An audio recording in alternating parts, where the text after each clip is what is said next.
Listen carefully. 2026 is not coming to save you. No calendar flip will fix your discipline. No New Year promise will erase years of weakness. The only thing standing between you and the life you say you want is the weak version of yourself, and that version is comfortable, clever, and dangerous. It knows how to negotiate. It knows how to delay. It knows how to make excuses sound reasonable. And unless you kill it, it will quietly ruin your life while you call it balance. The weak you is not loud. It's subtle.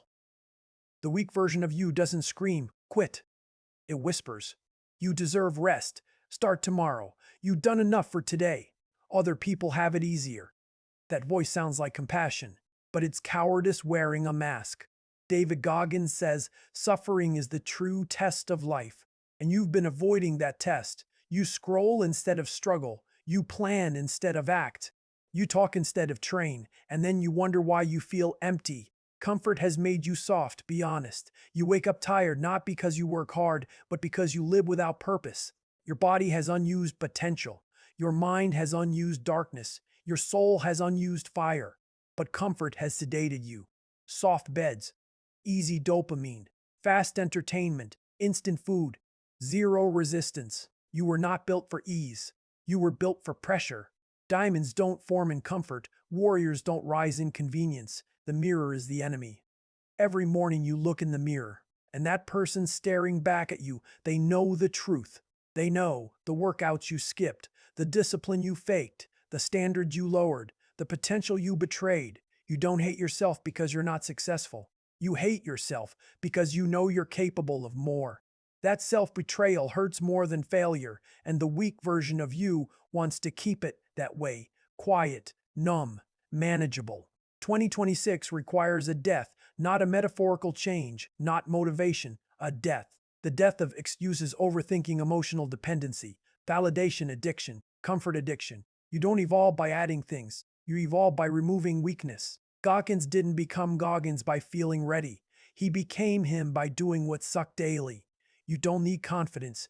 You need standards so high they force action. Discipline is the weapon. Motivation is a liar. It comes and goes. Discipline is permanent. Discipline wakes you up when motivation is dead. Discipline trains you when nobody is watching.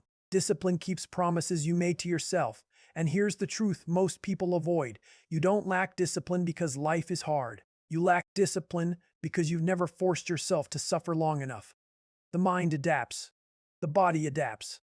But only if you push past the quitting point. You must become dangerous to yourself. The weak version of you fears discomfort. The strong version feeds on it. You must become the kind of person who trains when tired, works when bored, stays silent when emotional, shows up when afraid, not for applause, not for Instagram, for respect in the mirror. Goggins calls this the accountability mirror. That mirror doesn't lie. You can't negotiate with it. Either you did the work or you didn't. Pain is the portal. Stop running from pain. Pain is not the enemy. Pain is the entrance. Every time you avoid discomfort, you reinforce weakness. Every time you lean into it, you carve strength into your identity. You don't rise to the level of your goals. You fall to the level of your habits, and your habits right now are too soft to carry the future you want. This is the line in the sand. 2026 draws a line. On one side, the same routines, the same excuses, the same regrets. On the other side, early mornings, lonely discipline, relentless standards, a version of you that doesn't flinch. You cannot carry both versions forward. One must die. Make the decision, not the excuse. No speech will save you. No video will change you. Only decision backed by action.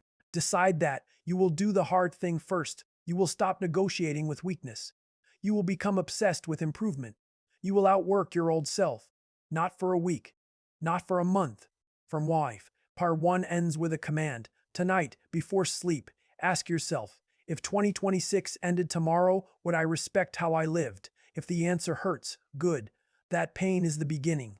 Because in part 2, we don't talk about awareness. We talk about execution, suffering, and becoming unbreakable. The weak version of you is wounded now. If you're still listening, it means the weak version of you is scared. Good. Fear is proof you're close to transformation, because part 2 is not about motivation. It's about living in a way most people can't survive. There is no balance, only priorities. Let's kill another lie. Balance. Balance is for people who don't want greatness. When David Goggins was building himself, there was no balance, there was obsession. You don't rise above average with average effort. If your goals don't disrupt your comfort, they're too small. Your mind will try to escape. The moment you commit to discipline, your mind will rebel. It will say, "This is too much. You're doing too much. Slow down." That's not intuition. That's the weak identity fighting for survival. And this is where most people fail. They listen. You must outlast the voice. Goggins calls it the 40% rule. When your mind says you're done, you're not even halfway. That voice has never been tested. It's been obeyed. Start disobeying it. Train past tired. Work past boredom. Stay when quitting feels logical. That's where the old you starts dying. Suffering builds authority. You can't fake confidence. You earn it through suffering. Every hard rep, every cold morning, every lonely grind. That's proof. Proof that you don't need motivation. Proof that you don't need approval. Proof that you can be trusted by yourself. Most people don't lack talent. They lack self-trust. And self-trust is built only one way, keeping hard promises, daily non-negotiables. If you want to kill weakness, you need non-negotiables, not goals. Rules. Rules like, I train every day. No matter what I do, the hardest task first. I don't speak negative thoughts aloud. I don't skip because I'm emotional. Rules remove choice. Choice is where weakness lives. Loneliness is the price. Here's the part nobody warns you about. Growth is lonely. When you stop partying, they'll call you boring. When you stop explaining, they'll call you arrogant. When you stop needing validation, they'll feel uncomfortable. That's the cost. But loneliness builds clarity, and clarity builds power. You are becoming a different species. The goal is not to be liked. The goal is to be respected by reality, to walk into rooms calm, to face chaos steady, to suffer silently. You're not here to fit in. You're here to dominate your own mind. Weakness dies. Slowly, don't expect a dramatic moment. Weakness dies on days you don't feel like it, on mornings you want to quit, on nights you choose discipline. Every time you choose hard over easy, a piece of the old you disappears. One day you'll look back and won't recognize who you used to be. That's victory. The final truth. Nobody is coming. No mentor. No savior. No perfect moment. It's just you and the voice in your head. One of you will win. The 2026 oath. Say it, I will not negotiate with weakness.